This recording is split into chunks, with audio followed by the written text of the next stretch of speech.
ST, SC, ముస్లిం మైనార్టీలు మనుగడ కోసం స్వతంత్ర అభ్యర్థిగా కాకినాడ రూరల్ నియోజకవర్గం అసెంబ్లీ అభ్యర్థిగా పోటీ చేయడం జరుగుతుందని కర్రి గోపాలకృష్ణ తెలిపారు. పి. వెంకటాపురం తన కార్యాలయంలో పాత్రికేయ సమావేశంలో మాట్లాడుతూ ఏ ప్రభుత్వం వచ్చినా కులాల ఆధిపత్య పోరు పార్టీల ఆధిపత్య వారి స్వార్థపూరిత రాజకీయాలకు అనుగుణంగానే ఉంటున్నారు తప్ప బహుజనులను ఎవరూ పట్టించుకోవడం లేదని 5 సంవత్సరాలకు ఒక్కసారి జరుగు ఎన్నికల్లో మనమందరం ఆలోచించి ఓటు వేయాలని బీసీ, ఎస్సీ, ఎస్టీ, మైనార్టీ ముస్లింలు సుమారుగా 1,90,000 ఉన్నారని మనమందరం కలిసి శాసించాలే తప్ప యాసించకూడదని ఈ నెల 13వ తేదీ జరుగు సార్వత్రిక ఎన్నికల్లో ఉంగరం గుర్తుపై ఓటు వేసి అత్యంత భారీ మెజారిటీతో గెలిపించాలని కోరారు. అనంతరం శెట్టి బలిజ జనజాగృతి అధ్యక్షులు రాయుడు నాగేశ్వరరావు, బహుజన బీసీ కులాల నాయకులు అయినవిల్లి నారాయణ గౌడ్లు మాట్లాడారు. ఈ సమావేశంలో నాయకులు సుధాకర్, పంపన మురళి, కర్రి శివరామకృష్ణ, నాయకులు లావేటి రాంబాబు, కర్రి అర్జున్ రావు, కర్రి మాధవ కుమార్, పిల్లి అశోక్, పెంకే శ్రీనివాస్, కొప్పిశెట్టి ప్రసాద్ తదితరులు పాల్గొన్నారు. కాకినాడ రూరల్ అసెంబ్లీ నియోజకవర్గ స్వతంత్ర అభ్యర్థిని మాట్లాడుతున్నాను. ఈరోజు మనం మే 13వ తారీఖున ఎన్నికలకి వెళ్ళబోతున్నాం. విజ్ఞులైన పెద్దలు, బీసీ పెద్దలు, బీసీ పెద్దలు, ఎస్సీ ఎస్టీ పెద్దలు, ఎస్సీ ఎస్టీ ఓటర్లు, ముస్లిం మైనార్టీ పెద్దలు, ఓటర్లు, వీళ్ళందరికీ నా విజ్ఞప్తి విన్నపం. సోదరులారా, మనము 77 ఏళ్ళ స్వతంత్రం వచ్చి గడిచిపోయింది. కానీ ఈ రోజుకి మనకి స్వతంత్రం భారతదేశంలో, స్వతంత్ర ఆంధ్రప్రదేశ్లో మనం ఎక్కడున్నాం, మన స్థితి గతి ఏంటనేది ఒకసారి మనం ఆత్మపరిశీలన, పునఃపరిశీలన చేసుకోగలగాల.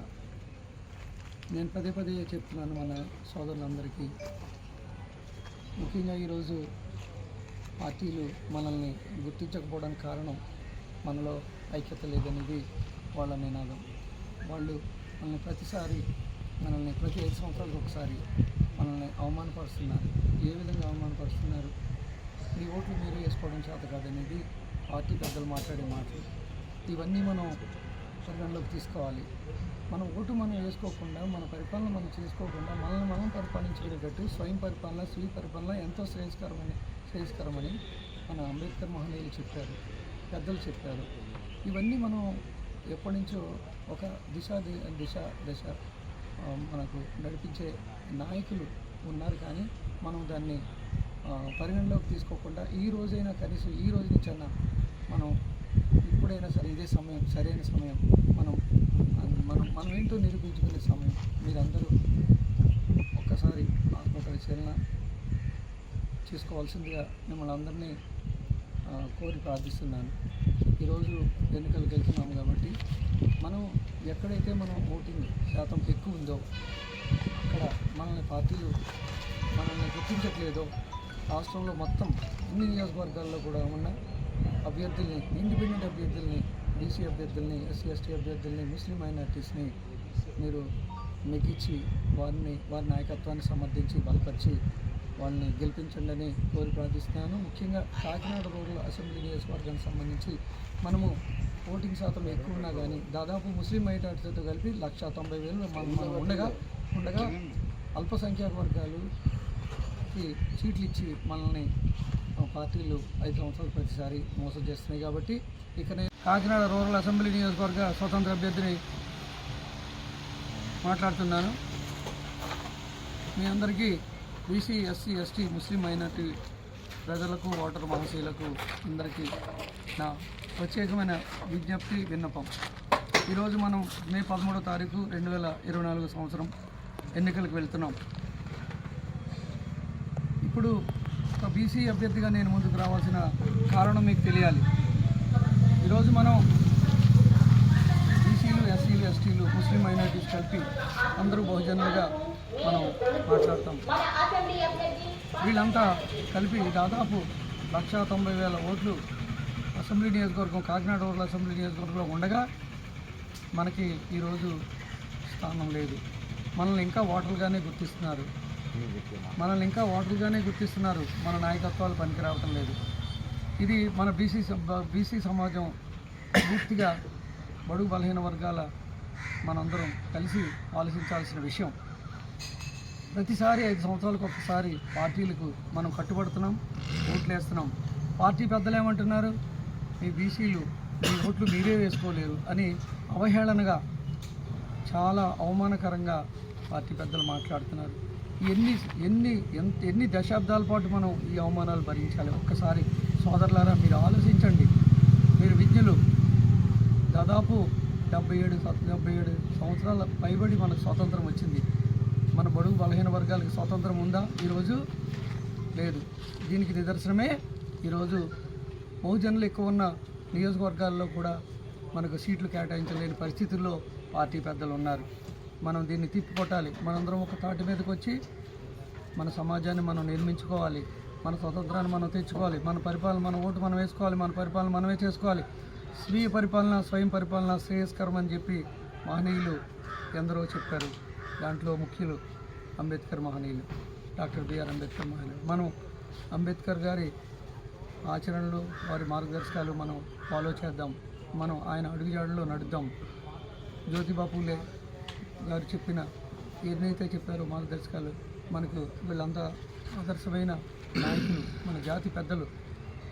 మనం ఓటు మనం వేసుకోవాలి, మన పరిపాలన మనం చేసుకోవాలి. ఇంకా ఎంతకాలం బీసీలారా ఇప్పటికైనా ఒక తాటి మీదకి రండి. ఎస్సీ ఎస్టీ ముస్లిం మైనార్టీస్లారా మనంతా కలుద్దాం. మనం శాసించే స్థాయిలో ఉన్నాం, శాసించే స్థాయి కాదు మనది. ఎక్కడైనా ఒక పార్లమెంట్ కానీ ఒక అసెంబ్లీ కానీ మనం తీసుకుంటే మనం ఎన్నుకోబడిన ఎమ్మెల్యేలు ఎవరైతే సంఖ్యాబలం ఉందో వాళ్ళే ప్రభుత్వాన్ని ఏర్పాటు చేసే అవకాశం ఉంది. కాబట్టి అలాగే మనకి నియోజకవర్గాల్లో ఓటర్ల సంఖ్య ఎక్కువ ఉంది కాబట్టి న్యాయంగా మనకే సీట్లు కేటాయించాలి ఎక్కువ. ఇప్పుడు ఈ కాకినాడ రూరల్ అసెంబ్లీ నియోజకవర్గం నుంచి నేను ఒక పిలిపిస్తున్నాను. రాష్ట్ర వ్యాప్తంగా ఉన్న అన్ని నియోజకవర్గాల్లో బీసీ నియోజకవర్గాలు ఏవైతే ఉన్నాయో అన్ని నియోజకవర్గాలకు ఒక పిలిపిస్తున్నాను. ఇక్కడైనా మనం మారుదాం, మన ఓటు మనం వేసుకుందాం. మన బీసీలకి ఎక్కడైతే సీట్లు ఇవ్వలేదో, సంఖ్యాబలం ఉండి ఓటర్ సంఖ్య ఎక్కువ ఉండి అంతా అక్కడ కూడా అందరూ కూడా మన ఇండిపెండెంట్ అభ్యర్థుల్ని నెగ్గించుకుందాం. మరీ ముఖ్యంగా మన కాకినాడ రూరల్ అసెంబ్లీ నియోజకవర్గానికి సంబంధించి నేను మన జాతి పెద్దలు అందరి సహకారంతో నేను మీ ముందుకు వచ్చాను. నాకు సహకరించి నన్ను బలపరిచి ముందుకు నడిపిస్తారని ఆశిస్తున్నాను. నా గుర్తు ఉంగరం. నా గుర్తు ఉంగరం. అందరికీ నా నమస్కారం. 24 ఎలక్షన్లో ఒక అద్భుతమైన విషయం జరిగింది. ఏంటయ్యా అంటే ఈ 2024 ఎలక్షన్లో ఒక ఉద్యమ నాయకుడు పుట్టాడు. ఆయన పేరే కర్రి గోపాలకృష్ణ. ఈ ఉద్యమ నాయకుడు మన బీసీ కులగణం గురించి, బీసీ సమస్యల మీద రాబోయే కాలంలో, భవిష్యత్తు కాలంలో ఈయన పెద్ద పెద్ద పోరాటాలు చేస్తారని చెప్పి మేమందరం ఆలోచించుకొని ఈయన నిలబెట్టడం జరిగింది. ప్రజల్లోంచి పుట్టుకొచ్చే మనిషి కర్రి గోపాలకృష్ణ. మీరు ఈయన 2024 అసెంబ్లీకి స్వతంత్ర అభ్యర్థిగా పోటీ చేశారు. వీరిని అఖండ మీరు రేపు మే 13వ తారీఖున జరగబోయే ఎన్నికల్లో అఖండ మెజార్టీతో గెలిపించి ఓట్లేసి గెలిపిస్తారని కోరుకుంటూ సెలవు తీసుకుంటున్నాను. ఈవేళ కాకినాడ రూరల్ అసెంబ్లీ నియోజకవర్గంలో కర్రి గోపాలకృష్ణ గారు ఈవేళ పోటీలో ఉండమంటే ఈవేళ బహుజనులందరికీ కూడా ఈవేళ ఒక గొప్ప శుభ పరిణామంగా నేను భావిస్తున్నాను. ఎందుకంటే ఇది ఈ నియోజకవర్గమే బహుజనుల అడ్డ. బీసీల చైతన్యం, ఎస్ఎస్టీ మైనార్టీలు అందరూ కూడా ఇక్కడ అత్యధిక సంఖ్యలో ఉన్నా కానీ ఆధిపత్య కుల పార్టీలు ఇక్కడ బీసీలకు సీటు కేటాయించకుండా ఇక్కడ యావత్ బీసీ సమాజాన్ని, బహుజన సమాజాన్ని అందరినీ కూడా అవమానపరిచిన తీరు చాలా బాధాకరంగా ఉండి ఈవేళ ప్రజల్లోంచి మాలాటి వాళ్ళు అందరం కూడా సపోర్ట్ చేసి కర్రి గోపాలకృష్ణ గారు మీరు ఇండిపెండెంట్గా ఇక్కడ పోటీ చేసి మన బహుజనుల బీసీల సత్తా ఏటో ఒక నిరూపించవలసిన సమయం అవసరమైంది. ఈ ఆధిపత్య కుల పార్టీలకు కనువిప్పు కలిగేలాగా మనం ఉండాలి అని చెప్పి మేమందరం కలిపి ఈవేళ కాకినాడ అసెంబ్లీ రూరల్లో కర్రి గోపాలకృష్ణ గారిని ఇక్కడ నిలబెట్టుకుని ప్రజలందరూ కూడా, ఎందుకంటే ఈవేళ ఆధిపత్య కుల పార్టీలు ఏదన్నా మాట్లాడితే వాళ్ళని ఏ ఇబ్బందులకు గురి చేస్తారో అన్న పరిస్థితికి ఈవేళ బహుజన సమాజం జారిపోయింది. ఆ తరుణంలో మీ అందరికీ కూడా నేను అండగా ఉంటాను.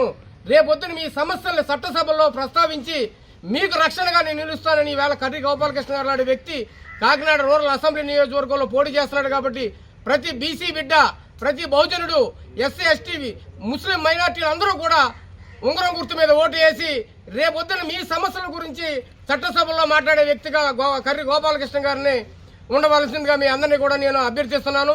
అలాగే ఇప్పటి వరకు కూడా పనిచేసిన ఏ వ్యక్తి కూడా చట్టసభల్లో బీసీల గురించి కానీ, బహుజనుల గురించి కానీ, మైనార్టీల గురించి కానీ చట్టసభల్లో మాట్లాడిన దాఖలాలు లేవు. వాళ్ళ పార్టీల ఎజెండా ఏది మాట్లాడమంటే అదే మాట్లాడతారు. కాబట్టి మన గురించే మాట్లాడే నాయకుడు ఇవాళ కర్రి గోపాలకృష్ణ గారు. కాబట్టి ఆ విషయంలో రెండో దానికి తావు లేకుండా ప్రతి ఒక్కరు కూడా ఉంగరం గుర్తు మీద ఓటేసి కర్రి గోపాలకృష్ణ గారిని అత్యధిక మెజార్టీతో గెలిపించి బహుజనుల బీసీల సత్తా ఏటో సాటాలని మీకు సవినయంగా నేను అభ్యర్థిస్తున్నాను.